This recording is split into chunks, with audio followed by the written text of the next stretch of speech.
Assalamualaikum warahmatullahi wabarakatuh. Kawan-kawan, saya ingin memberikan statement beberapa hal terkait dengan tuntutan dari Jaksa Penuntut Umum berhubungan dengan serangan kepada saya yang disidangkan di Pengadilan Negeri Jakarta Utara. Yang pertama tentu saya setelah melihat berita di media bahwa penuntut umum menuntut kepada kedua terdakwa dengan tuntutan 1 tahun penjara dan disampaikan juga pasal yang disangkakan dalam tuntutan itu adalah pasal 353 ayat 2. Di sana saya yang pertama memang apa yang saya katakan sebelumnya bahwa ini banyak kejanggalan semakin memperlihatkan. Tentunya secara pribadi saya sejak awal serangan saya sudah pernah mengatakan bahwa saya tidak ingin serangan kepada saya ini mengganggu saya dalam berjuang memberantas korupsi ke depan. Oleh karena itu saya memilih jalan untuk bersabar dan tidak menuntut kepada siapapun. Walaupun demikian tentunya demi kepentingan penegakan hukum, kepentingan keadilan, kepentingan kemanusiaan, tentu menuntut agar siapapun penyerang itu harus diungkap adalah suatu hal yang wajib saya lakukan. Tapi bukan sekedar masalah dendam untuk membalas.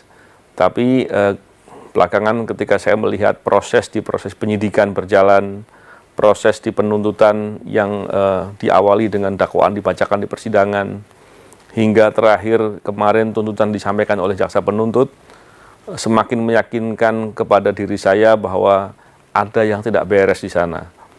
Setiap proses dilakukan, saya bersama dengan tim kuasa hukum, koalisi sipil menyampaikan kejanggalan-kejanggalan ke publik agar ini bisa dipantau dan dilihat. Kenapa ini terus saya lakukan itu? Karena pada dasarnya saya meyakini dengan sejelas-jelasnya serangan ini bukan hanya serangan kepada diri saya, tapi serangan ini dilakukan karena saya melakukan tugas memberantas korupsi. Ini adalah upaya serangan kepada upaya pemberantasan korupsi yang luas, baik itu terhadap KPK maupun siapapun. Bahkan saya melihat upaya ini upaya untuk menakut-nakuti atau mengancam kepada orang yang berani dengan lugas, dengan tuntas untuk berjuang memberantas korupsi. Tentu ini tidak boleh dibiarkan. Saya melihat ini sebagai hal yang serius. Terkait dengan tadi yang saya katakan tuntutan yang disampaikan oleh jaksa penuntut 1 tahun penjara, ini tergambar sekali bahwa proses persidangan berjalan dengan aneh, berjalan dengan banyak kejanggalan dan lucu saya katakan. Kenapa? Kita bisa melihat serangan kepada saya ini serangan atau kalau mau dikonstruksikan sebagai suatu perbuatan penganiayaan yang paling tinggi levelnya. Penganiayaan yang direncanakan, penganiayaan yang dilakukan dengan berat menggunakan air keras, penganiayaan yang akibatnya luka berat, dan penganiayaan yang dilakukan dengan pemberatan. Ini level yang tertinggi. Bayangkan, perbuatan selevel itu, yang paling maksimal itu dituntut 1 tahun. Dan terkesan penuntut justru malah bertindak seperti penasihat hukum atau pembela dari terdakwa. Ini suatu hal yang tentu harus diprotes, harus dikritisi. Saya menyampaikan hal ini tentunya tidak serta-merta bahwa emosional terkait dengan hal ini, tidak. Saya melihat ini hal yang harus disikapi dengan marah. Kenapa? Karena ketika keadilan diinjak-injak, norma-norma keadilan diabaikan, ini tergambar bahwa betapa hukum di negara kita nampak sekali compang-camping. Ini tentunya berbahaya sekali. Karena kita tahu bahwa penegakan hukum, membangun proses penegakan hukum di suatu negara, tanggung jawabnya ada di Bapak Presiden. Tentunya ketika potret penegakan hukum yang digambarkan dengan compang-camping ini, dengan asal-asalan begini, dengan sangat buruk begini, Ini tentunya membuat nama Bapak Presiden akan tampak sekali tidak baik. Oleh karena itu saya berharap tentunya hal ini tidak boleh dibiarkan.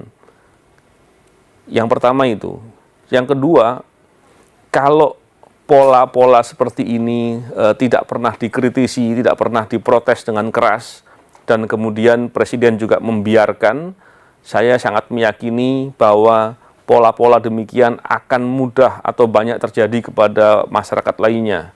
Walaupun faktanya kita tahu bahwa banyak sekali masyarakat yang menjadi korban dari ketidakadilan, dari proses penegakan hukum yang bermasalah yang sudah terjadi. Tapi apakah kita mau abaikan? Apakah kita mau biarkan? Padahal apabila kita lihat penegakan hukum adalah faktor penting untuk kemajuan suatu bangsa. Kita melihat bagaimana upaya dari pemerintah untuk membangun di semua bidang. Bidang ekonomi, bidang politik, sosial, dan lain-lain. Tapi apabila penegakan hukumnya bermasalah, proses penegakan hukum, sistem penegakan hukum, dan bagaimana realisasi penegakan hukum di masyarakat itu ternyata bermasalah, maka kita sulit sekali untuk bermimpi sektor-sektor lain bisa menjadi baik. Dan ini faktor yang paling penting. Bahkan dalam proses upaya memberantas korupsi, masalah penegakan hukum itu menjadi hal yang penting sekali. Tentunya yang saya katakan ini hal yang hal yang komprehensif, hal yang lebih luas, dan saya berharap kita semua bisa melihat ini sebagai permasalahan. Sekali lagi, saya tidak hanya melihat ini dari kepentingan saya pribadi, tapi saya melihat ini sebagai kepentingan semua orang, terutama karena serangan kepada saya ini adalah upaya untuk menyerang pemberantasan korupsi, dan ini berbahaya. Bahkan kalau kita lihat di era-era belakangan ini, pemberantasan korupsi di Indonesia sedang menjadi masalah yang sangat luar biasa. Bahkan kita tahu dengan terang benderang upaya penghambatan, upaya penghadangan dilakukan dengan masif.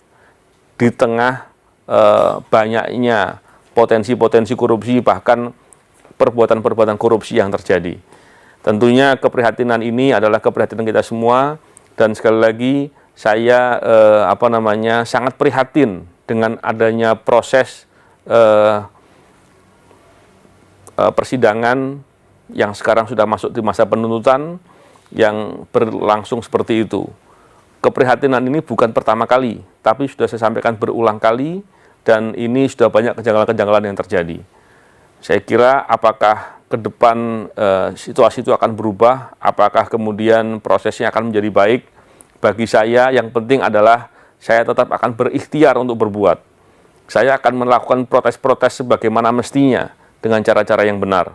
Karena apabila nanti hal itu tidak terjadi, bagi saya telah melakukan apa yang harus saya lakukan.